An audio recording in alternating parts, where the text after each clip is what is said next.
الحمد لله الملك المنان، وفضل ديننا على سائر الأديان من أجل نزول القرآن، وقيس لنبيه أصحابا يمشون على القصبان. والصلاة والسلام على المبعوث إلى ثقلين الإنس والجان، وعلى آله وأصحابه أصحاب العز والشرف والعرفان. أعوذ بالله من الشيطان الرجيم. بسم الله الرحمن الرحيم. لو أنزلنا هذا القرآن على جبل لرأيته خاشعا متصدعا من خشية الله. وتلك الأمثال نضربها للناس لعلهم يتفكرون.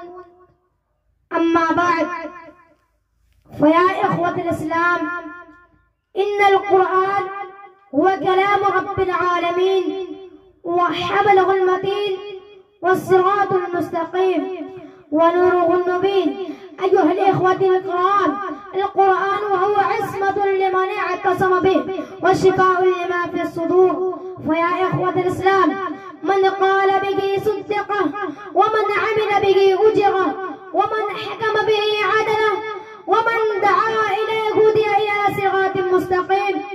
أيها المستمعون والمستمعات، أتعلمون من هو خيار هذه الأمة؟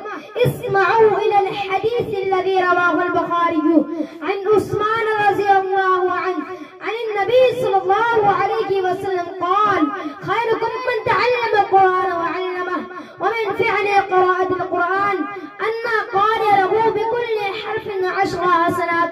وصدق رسول الله صلى الله عليه وسلم قال: إن الله يرفع بهذا الكتاب أقواما ويزع بآخرين. لا ريب فيه إن الله يرفع بهذا الكتاب ولصاحب القرآن أجر عظيم في الدنيا والآخرة. يقال لصاحب القرآن: اقرأ واتق ورتل كما كنت ترتل في الدنيا، فإن منزلك عند آخر آية تقرأها. وفي الآخرة: أنا أدعو ربي وربكم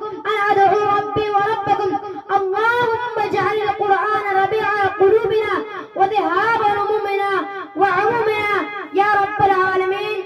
والسلام عليكم ورحمة الله وبركاته.